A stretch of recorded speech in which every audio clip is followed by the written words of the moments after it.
Alors, est-ce que vous vous rappelez Christine Bravo? Ouais, c'était une présentatrice donc de télé qui avait une émission aux heures de grande écoute, donc la télé nationale, je crois, avec les représentants de tous les pays européens. Il y avait un italien, un espagnol, un allemand, enfin, un anglais, je crois aussi. Ils parlaient tous de leur pays, de leurs coutumes, de leurs habitudes, de leurs plats, donc de leur cuisine, vous voyez, de leurs différences. Voilà. C'était très rigolo. Ça donnait vachement envie. Et d'autant plus qu'à l'époque, donc voilà, les frontières, il y en avait plus, on pouvait voyager librement, on avait l'euro, donc on pouvait les faire très facilement, tout ça. Non, mais c'est vrai, je veux dire, ça donnait ça ressemblait à une grande auberge espagnole dans laquelle on va tous vivre comme ça, je veux dire, en rigolant, en échangeant selon donc nos points de ressemblance ou nos points de différence. On parlait pas de valeurs à l'époque, non, non, non. On parlait plutôt de cette communauté de gens, voilà, qui vient de tous horizons avec leur particularité. On mettait tout ça dans je veux dire, la même soupière et c'était, je veux dire, très sympa. Aujourd'hui, nous sommes 27. Est-ce que déjà, vous pouvez me les nommer, les 27? Comme ça. Non, non, non, ça paraît simple, mais c'est pas si simple que ça. Parce qu'il y en a quand même beaucoup de pays, donc, qui en font pas partie. Il y en a beaucoup de pays qui en font partie, mais qui n'ont pas d'héros. Il y en a beaucoup qui ont un statut particulier. Tout ça, vous voyez, déjà, c'est pas évident. Mais même, je veux dire, si on arrive dans les nommer quand même, est-ce que vous les connaissez tous? Est-ce que vous connaissez leurs particularités, leurs coutumes, leurs habitudes, tout ça? Les républiques baltes, par exemple, hein, ceux pour qui on va donc bientôt aussi donc se sacrifier. Oui, parce que je dis l'Ukraine, a priori, on va, comment dire, les territoires ukrainiens sous lesquels donc l'OTAN et la Russie mènent une guerre, bientôt, je veux dire, c'est un peu discutable. Donc, du coup, on prépare les trois petits cornichons, les républiques baltes. Alors, est-ce que vous les connaissez? Est-ce que vous connaissez, genre, à leur particularité? Vous savez ils ont par exemple des sardines, ça s'appelle des sprottes, les sardines fumées qui sont excellents. On n'en vend pas beaucoup en Europe, voilà. Oui, les Russes en achètent toujours beaucoup, mais bon, c'est normal. On fait toujours le commerce, on va dire, avec des voisins. Et l'Union européenne, ben, elle est là pour les subventionner, voilà, ces pays-là. Parce que dans ces pays-là, il y a plus grand-chose. Vous savez, à l'époque de l'Union soviétique, donc ils vivaient sous l'oppression totale donc des méchants dictateurs sanguinaires. Il y avait à Riga, par exemple, il y avait presque 1 million d'habitants dans la ville. Hein. Aujourd'hui, dans tous les pays, on compte à peu près 900 000 cartes SIM vendues. Voilà. C'est pour vous dire à quel point les pays se vidaient. Parce qu'il n'y a plus rien là-bas. Il n'y a plus d'industrie, il n'y a plus de... Enfin, il n'y a plus rien. Ces pays-là, ils les vivent uniquement sous les donations de l'Union européenne. Voilà. Donc, on peut dire sur notre argent. Et oui et non. Je vous ai déjà expliqué comment ça fonctionne le dollar. Le dollar, donc, c'est une fausse monnaie. Enfin, fausse monnaie. C'est une fausse monnaie officielle. Voilà. Donc, ça veut dire qu'on la prime sans vraiment qu'il soit indexé en quoi que ce soit. Donc, on peut en imprimer tant qu'on veut. Enfin, tant qu'on veut, oui et non. Ça crée une inflation dans les pays. Je vous mettrai quelques liens dans lesquels donc j'explique un petit peu ce principe. Voilà. Donc, pour ne pas créer ça, donc il faut trouver une façon de le blanchir, comme tous les monnaies, un peu, je veux dire, je veux dire, limite, quoi. On est obligé de les blanchir. Pour les blanchir, ben, on a créé l'euro. Ça permet donc de faire circuler. Ça veut dire qu'on a donc des pays en euros, en l'Union européenne, donc qui sont très très endettés. Donc, pour les aider, donc on leur file de l'argent, donc de fausses monnaies, donc on blanchit à travers donc la dette, voilà. On s'en sert beaucoup donc justement de la Grande-Bretagne pour ça. Oui, ben, c'est une grosse machine à blanchir des sous-sous, voilà. Donc du coup, cet argent-là, une fois donc transformé en euros, voilà, il couvre la dette, voyez, la dette des pays qui donc sont obligés d'endetter pour absorber justement ben, la fausse monnaie. Et lequel est et le recul aussi, enfin, par elle-même, parce qu'il faut bien quand même de la évacuer quelque part, donc ben, en Afrique, les francs CFA. C'est vrai qu'il n'y aura pas de francs CFA, ça va être un tout petit peu difficile. Mais bon, il y en a encore d'autres qui tiennent. Voilà. Donc du coup, voilà, le principe de... Hein, donc du coup, l'Europe, finalement, ils vivent justement sous la fausse monnaie qui est blanchie par donc tout ça. Et c'est cet argent-là, donc, qui subventionne les trois républiques baltes, lesquelles ils n'ont pas le choix, parce que comme ils n'ont plus rien, voilà, donc, ils se sont débarrassés de tous les trucs, donc, de méchants dictateurs, donc, ils ont plus aucune industrie, donc, ils ne vivent que grâce aux dotations, voilà. Et c'est comme ça, donc, pour tout le reste. Voilà. Par exemple, ben, je dirais les institutions. Et les institutions, pareil, on va dire, oui, c'est notre argent, tout ça et tout. Non, c'est a priori, encore une fois, c'est pas notre argent. C'est l'argent, donc, on va dire, de euro-atlantiste, voilà. L'Union européenne, les institutions, ils sont donc, ils touchent dessus. Et pas juste d'une façon officielle, non, non. Par exemple, vous savez, donc, nous, la France, on a 81 députés, voilà, un Parlement européen. Donc, pareil, je pense pas que vous le connaissez tous, voilà. Non, on en entend beaucoup parler pendant les votes, les élections, quoi. Après, il n'y a plus rien. Enfin, là, admettons, ils reparaissent un peu, mais bon, ils ont que dire leurs raisons à eux, les raisons qui leur sont propres. Voilà. Donc, je dis que 81 députés, qu'on connaît pas, là, et qui font quand même pas grand-chose, voilà. Parce que si on regarde à peu près, donc 27 pays, donc vous voyez, bon, même s'ils n'ont pas 80 députés tous, enfin, ils en ont quand même quelques dizaines, voilà. Par 27, ça fait quand même du monde. Et quand on regarde le Parlement, enfin, quelques images qu'on nous montre, la salle, elle n'est pas vraiment pleine. Donc, on va dire que ces gens-là, hein, d'autant plus que même s'ils font semblant de voter des trucs, bon, a priori, c'est quand même la commission qui décide tout. La commission qui est donc nommée et pas vraiment élue. Enfin, ceux-là, on leur élu, mais bon, hein, tous ces trucs-là, qui sont là, à dire beaucoup de mal d'elle, ils ont tous voté pour. Pour cause, ben oui, à chaque vote, vous touchez une petite enveloppe. Oui, non, vous pouvez ne pas me croire, je m'en fiche. Mais bon. Quoi qu'il en soit, tous ces gens-là, donc, qui sont là-bas, donc, tous ces, donc, Aubry, Murano, enfin, Haye, Bardella, Glucksmann, ils sont tous payés, on va dire, quelques dizaines de milliers d'euros par mois. Donc, ils ont droit à un cabinet, donc, je sais pas, un personnel en plus, voilà, les logements gratuits, le transport, tout ça, vous voyez. Non, ça va, déjà là-dessus, déjà, c'est plutôt bien. Vous rejetez à ça, donc, des petites enveloppes à chaque élection. Et oui, il y a des petites enveloppes à chaque élection. Non, mais sinon, je dis, pourquoi est-ce que ces gens-là vont voter? Je dis, par principe, alors. Ah, mais conscience, des trucs pareils, voilà. Il les aide aux autres, là. Et puis, il y a aussi, donc, la balle à rebondissement. Pas la balle, la pièce à la rebondissement. Vous connaissez le principe? Je vous explique. C'est les Américains qui l'ont inventé, d'ailleurs. Comme quoi, je veux dire, on accuse tout le monde donc, de corruption, mais c'est quand même eux qui inventent des trucs géniaux. Bref. Le principe, donc, vous faites un appel d'offres pour, je sais pas, construire un pont, d'accord? Et c'est donc vous qui choisissez, hein. Vous êtes élu, vous êtes personne importante, tout ça. Pour choisir entre tel et tel dossier, donc, on vous propose de prendre genre celui-là, qui sera peut-être un peu plus cher, mais c'est parce que c'est quand même bien meilleur, peut-être, voilà. Mais sur le dossier que vous choisissez un peu plus cher, donc il y a un pourcentage qui vous est attribué, voilà. C'est pour ça qu'on dit une pièce à rebondir, voilà. Donc, c'est comme ça que ça marche. Et comme je dis, c'est les Américains qui donc inventé. Et le plus grand, enfin le plus rigolo, on va dire, scandale qu'on a eu déjà dans les années 70, c'est les crayons de papier, donc à 100 € pièce, dollars, pardon. 100 $ pour un crayon. C'était un Pentagone. Voilà. Ah oui, ils sont très très forts là. Si vous demandez pourquoi les armes américaines coûtent aussi cher, cherchez pas. Voilà. Donc oui, les mecs, donc, ils ont commandé des crayons pour tout Pentagone. Ils ont payé 100 € donc chaque crayon. Oui, non, parce que quand on fait des missiles ou des trucs comme ça se voit. Mais sur les crayons de papier, voilà. Vous voyez, c'est comme ça que ça fonctionne. Par exemple, en Ukraine, mais c'était à peu près ça le principe. Donc, quand le type dit oui, mais je n'ai reçu que ça, bah oui, qu'il y avait une pièce rebondissante. Voyez. On te donne 200 milliards, mais tu ne touches que, allez, 30. Après, donc, parmi ces 30, tu en voles aussi, voilà. Non, mais c'est pour vous dire que les mecs là-bas, je dirais, au Parlement, ils vivent sacrément bien. Sacrément bien. Déjà, ils vivent sacrément bien, mais après, vous voyez, ils ont tous des dossiers un peu limites. Oui, parce que c'est quand même ceux qui corrompent qui ont tous les dossiers. Et ceux qui corrompent et qui ont tous les dossiers, ils sont là-bas. Hein, voyez, voilà. J'ai des amis alliés.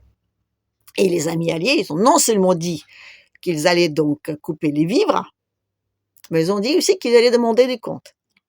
Pareil déjà que là, il y a 67 milliards que l'Union européenne a perdu. Perdu, comme ça. Je sais pas comment, mais ils n'ont pas d'explication. Voilà. Non, mais je veux dire, c'est le principe, c'est comme ça. Par exemple, les trucs des machins là, vous savez qu'on nous a tous obligés de piquer là, voilà. Vous savez que donc, la première commande et la seconde commande, les prix ont augmenté. Normalement, je vous dis, quand vous achetez en gros, qu'ils gardent, on va dire, un client faible, vous dites, bon, vous faites un petit risque, donc non, les vaccins, donc ils ont pris chacun 10 € de plus. Voilà. Ça s'appelle donc une pièce rebondissante, vous voyez, voilà. Non, ben c'est une sacrée vache à lait tout ça. Donc, vous comprenez que maintenant, je veux dire, quand tu veux arrêter ça, c'est pas possible, hein. Non, c'est pas possible, hein. Non, mais comment ils vont faire, les pauvres gens là, hein? Vous voyez, vous, Madame Hayé, là, d'aller pointer à, à Pôle emploi, et puis aller travailler comme caissière à Lidl? Non, mais les mecs, ça va pas, je veux dire, elle va couler la boîte, quoi, hein. Rien que déjà, je veux dire, pour la solidarité avec Lidl, faut qu'on trouve une solution. Et la solution est que, ben, il y en a pas. Parce qu'il y en a pas. Parce que déjà, je dis, le pays même, il vit uniquement, donc, sur la dette. Donc, il n'y a plus d'industrie, il n'y a plus d'entrée d'argent, il n'y a plus rien. Donc, le pays lui-même, déjà, il ne peut pas dire, fonctionner comme ça. Même si on annule la dette aujourd'hui, il ne peut pas fonctionner parce qu'il n'y a plus rien qui fait rentrer l'argent. Donc, on est obligé, donc, hein, ou alors on est obligé de se continuer une grosse crise et commencer par faire des économies, à commencer par tous ces gens-là, voilà. Ils n'en ont pas envie. Alors, c'est un peu normal que Glucksmann, aujourd'hui, il réclame haut et fort qu'on trouve, je veux dire, qu'on se cotise tous, les Français, qu'on ouvre un, je sais pas quoi, je veux dire, un appel d'offres, un crédit, un piquage de livret A, j'en sais rien. En tout cas, il faut qu'on trouve tout de suite, là, maintenant, 105 milliards, donc, d'euros pour aller aider les autres. Pourquoi? Parce qu'on a besoin de leur territoire, on a besoin de place où on fait la guerre, voyez. Donc, on peut pas fermer ce dossier-là. Sinon, je veux dire, on a quoi? On a les 3 petits cornichons, ça va être vite vu, hein. D'autant plus que si les 3 petits cornichons de demain, ils ont plus de souffle, parce que c'est pas que ça va commencer. Et avant de virer tous les gens, donc, qui sont en Parlement, on va déjà commencer à donner, je veux dire, moins d'argent à ceux qui, hein, voilà. Donc, eux, ils vont vraiment aller très mal. Parce que s'il y a vraiment des pays qui sont totalement vidés, c'est eux. Alors, qu'est-ce qu'ils vont faire? Ben, ils vont pleurnicher pour quelqu'un qui les reprenne. Voilà. Et comme il n'y a plus grand chose là-bas, bref. Après, on a donc les autres, là, les autres pays. Oui, il y a encore des pays en Europe qui ont su garder leur... voilà. Nous, la France, non, pas tellement. La France, elle avait un grand futur. Donc. Elle avait un président qui, normalement, était mis là-dessus, pour donc, mener cette guerre. Alors, quand même, soyons gentils, hein, ne le coupons pas l'herbe sous le pied. Hein, voilà. Il est très vaillant, voilà. Donc lui, normalement, je dis, le but c'était ça. Je dis, le but c'était donc, il n'y a plus rien en France, donc on supprime tous les aides et les Français, donc ils n'auront pas d'autre choix que d'aller donc se engager donc pour défendre nos valeurs. Parce qu'il n'y a que ça que je reste aujourd'hui. Vous avez attendu en Europe là? De quoi on parle? Hein? On parle donc de nos valeurs, enfin, lesquelles on ne sait pas. Moi, c'est que les autres, c'est horrible. Non, on ne sait pas comment c'est bien chez nous, mais on ne sait pas comment c'est horrible chez les autres. Chez les autres, c'est horrible, c'est horrible, c'est horrible, c'est horrible. Les pauvres Russes vont tellement mal que, ouais, sont même obligés d'aimer leur président. C'est pour vous dire à quel niveau ils sont baissés. Voilà. C'est horrible, c'est horrible, c'est horrible. Ils n'ont pas le choix. Voilà. Alors, vous voyez comment, voilà. Nous, moi, on est démocratique, notre président, on l'aime pas et on est très fiers de ça. Voilà. C'est la preuve que, les valeurs.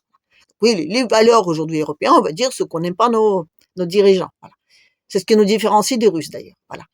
Alors, imaginez-vous que, voilà. Donc, il faut absolument qu'on se réunisse tous, voilà. Macron l'a bien dit, il faut qu'on fasse la petite guerre pour sauver l'Union européenne. Parce que sinon, on fait comment pour piller tous ces glandus, hein? Le Glucksmann, là, par exemple. Vous savez que, donc, j'allais regarder, donc, justement, sur les sites de députés. Vous savez qu'il est donc responsable de sections qui s'occupent de l'ingérence, donc, étrangère. Lui, hein. Non, ben, c'est comme si on le nomme, donc, le grand directeur en chef de tous les renards qui surveillent le poulailler, hein. Non, mais je veux dire, s'il y en a un vraiment, je veux dire, on pourrait dire qui sait exactement comment ça marche, c'est vrai que c'est bien lui, hein. Je vous parle pas de Géorgie, où il était le bras droit donc de Saakashvili, qui est en prison d'ailleurs aujourd'hui, voilà. Et sa femme, elle était donc, je crois que le ministère des Affaires intérieures, c'est ça. C'est-à-dire, c'était là où il y avait quand même, par rapport à tous les autres pays, c'est à l'époque de Glucksmann, donc il y avait plus de gens, par rapport au nombre d'habitants, il y avait plus de gens en prison que partout d'autres. Même donc au Corée du Nord, on n'est pas arrivé à ça. Mais c'était très démocratique, voilà. Une démocratie, comment dire, qu'on imposait selon, donc ça, comment il disait ça?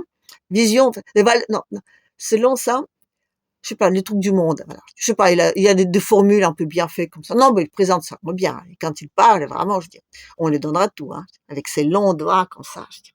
Un peu comme j'ai dit, Paul Kagame, là. Il est d'étrangleur des bébés, voilà. Pourquoi je parle de Paul Kagame? C'est avec lui qu'il a appris. Oui, il a fait ses classes auprès de Paul Kagame, sur lesquels d'ailleurs il écrit les articles en lesquels donc ils disent ouais, c'est scandaleux tout ça. Enfin, donc, Manon Aubry, elle a bien dit que Madame Ursula n'était pas très nette. N'empêche qu'elle fait plein de câlins et plein de bisous, voilà. Ce que je veux dire, c'est que tous les gens là, tous les gens qui sont donc rentrés dans le système, c'est-à-dire au Parlement, à tout niveau, que ce soit donc au Parlement européen, que ce soit en autre. C'est juste de bluff, bluff, bluff. Voilà. Ils sont là pour toucher leur pognon, pour voter comme il faut, et c'est tout. Et même, de toute façon, je veux dire, aux élections, je veux dire, là-bas, je veux dire, il n'y en a pas tellement à voter, puisque c'est les commissions qui décident tout. Comme un petit peu en France, les 49-3. Donc, c'est vrai qu'on peut se dire à quoi ça sert les députés.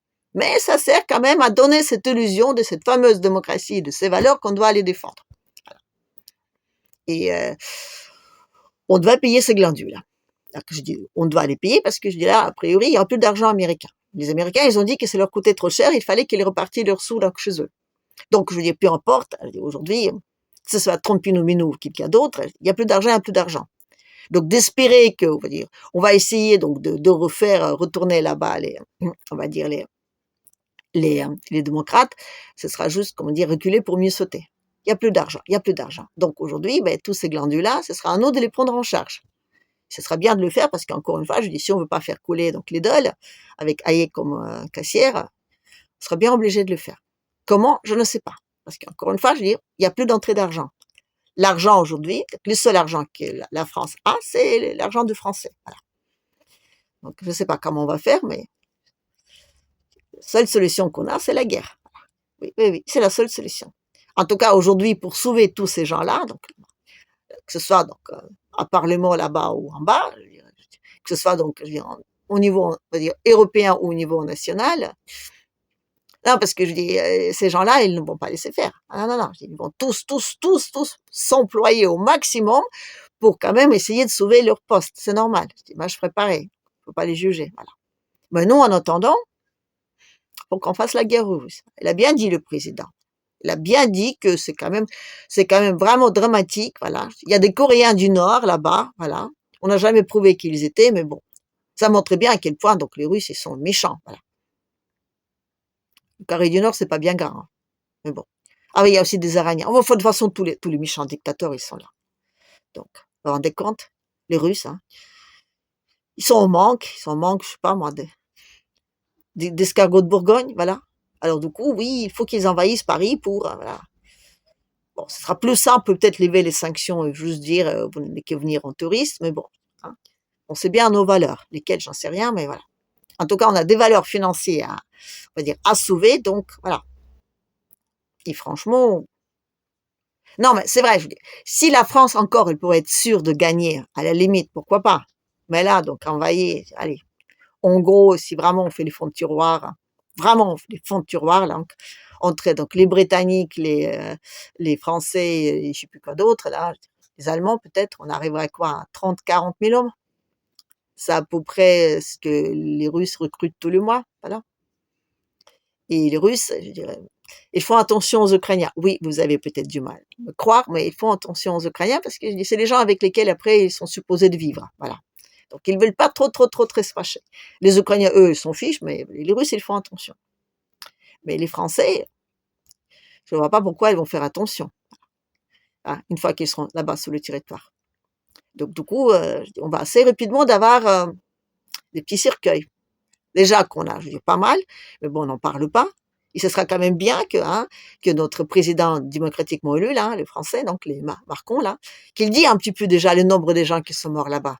Parce qu'à mon avis, déjà, on doit, en tout cas, plus d'une centaine. Voilà. Non, parce qu'on en parle beaucoup de 58, hein, donc malheureux soldats qui sont morts à Sahel, mais ce serait bien de savoir déjà le nombre qui sont morts là-bas. Mais ça, on n'en parle pas. J'ai l'impression que, hein, voilà. Donc les autres qui vont arriver, ils vont donc, pareil, mal finir. Alors s'ils finissent mal, on fait comment, hein? Ça veut dire qu'on admet devant le monde entier qu'on n'est même pas cap, hein?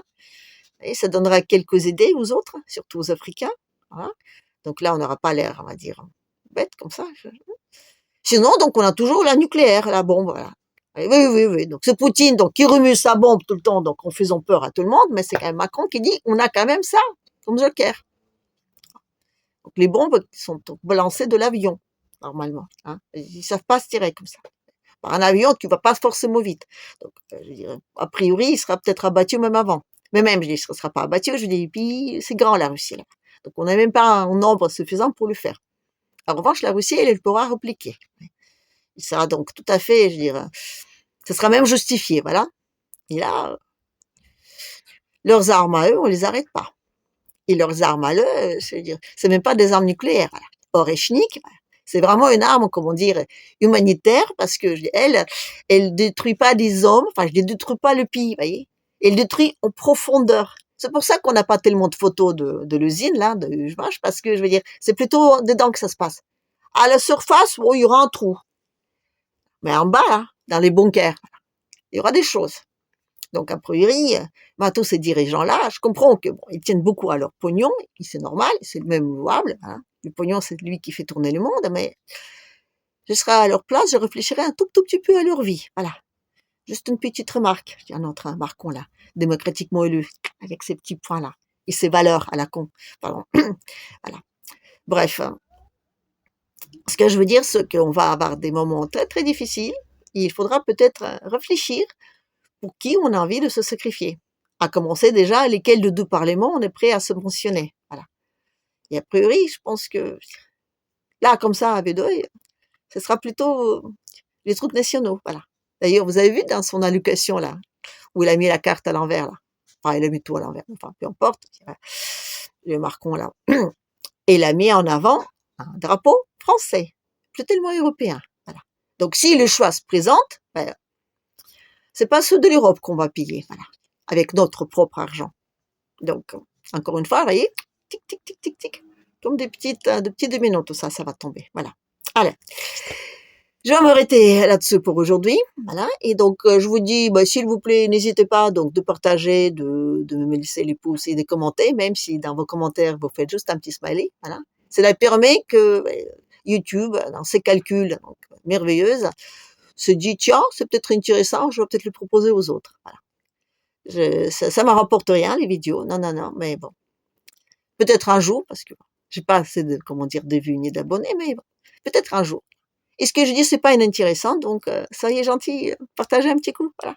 Allez, à la prochaine.